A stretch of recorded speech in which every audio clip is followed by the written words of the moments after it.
First of all, I just want to say, thank you to all the people who have come alongside to support Hevin and his family and what he's dealing with, what's coming down the road. Got a long road ahead, a long year ahead, and today is our first day of mandatory training. And it's what we were just talking about is this time next year, as we get back to first day of mandatory training, what it's going to look like for him this time next year, and the perspective that he's going to have as he navigates this battle and this journey ahead. So just appreciate everyone's support, because there's been a lot going on, people reaching out to me, reaching out to Hevin, his family. But this is something that we did not know about, and obviously spring game and exit meetings, and we kind of had our plan of what we were gonna do this summer as Hevin and I met and kind of laid it all out, and it's a typical kind of path for a player. You redshirted.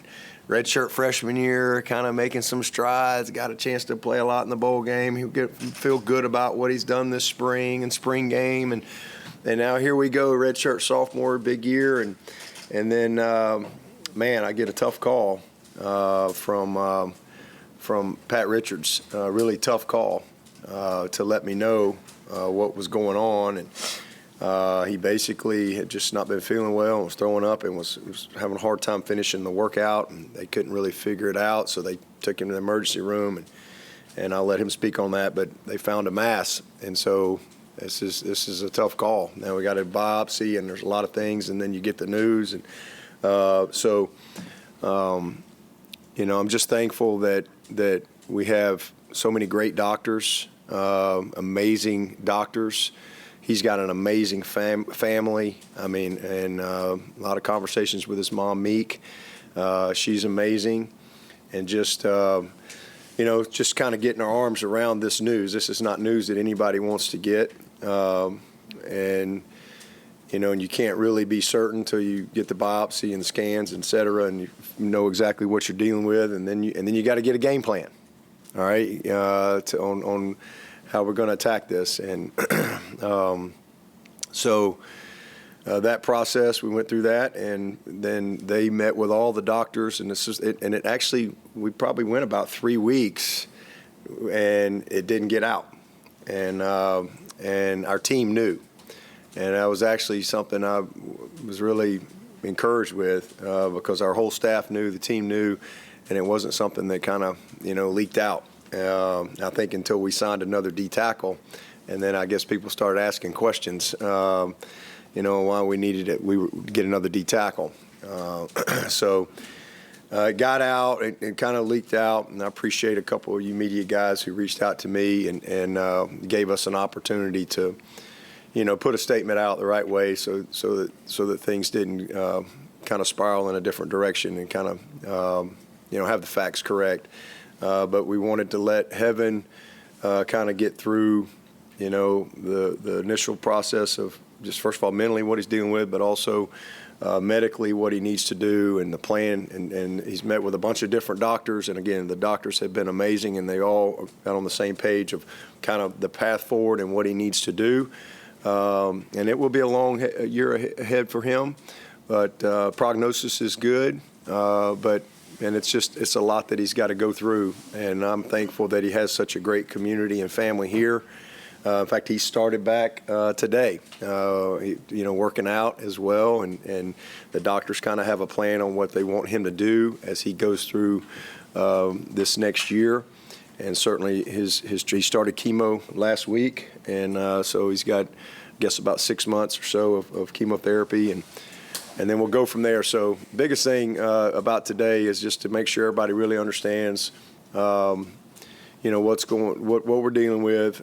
Allow Hev to have a chance to kind of address it with everyone, and then let's let him go focus on what he needs to do. And we're going to all be a part of the journey with him, and we'll certainly keep everybody abreast. But just need prayers.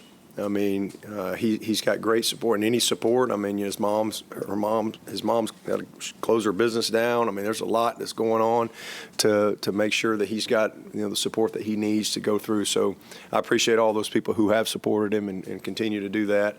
But this is not, like I said, any news that anyone wants to get. But we're very optimistic with the path forward.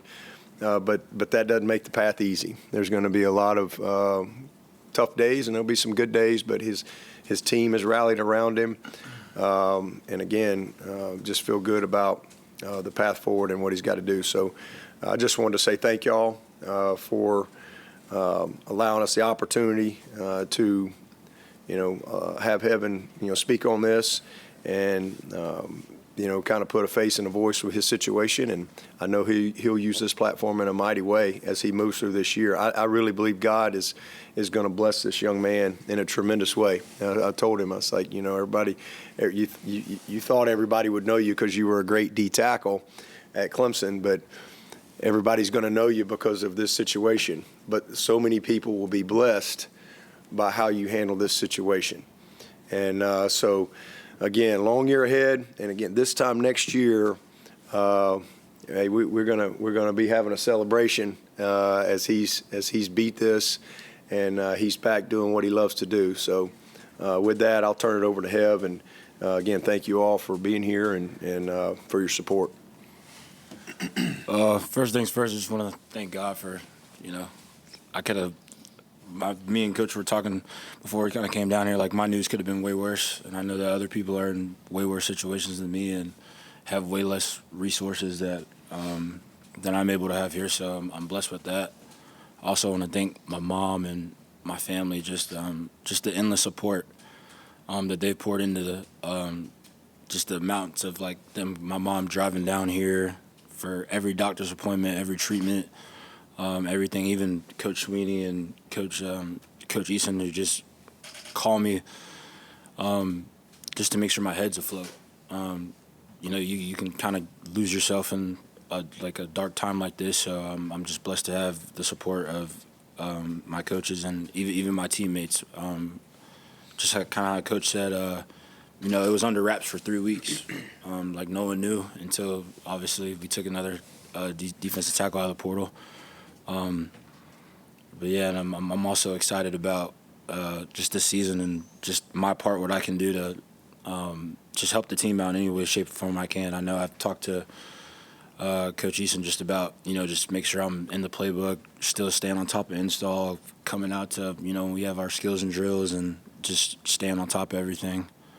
So just honestly just blessed to be here today and, just to kind of put a face to a name and just let everybody know that I am okay and that I will be back next season to, come back with a vengeance next season to, do what I was recruited to do, and that's play football here. The feeling when I'm a 20-year-old kid kind of getting told that, you got cancer, but I think the most part that kind of messed with me was, which is crazy, was the football aspect. I knew I couldn't be out there with my team, and I think that was kind of the trigger for me was that I couldn't play football for a season, but after you kind of get over that, and it was more just it's kind of like Coach Swinney was saying, I'm kind of using it more as more of a building year for me personally, just to kind of, build my mindset and, just show that, I'm mentally strong and that, you can really push through anything. And this is just adversity.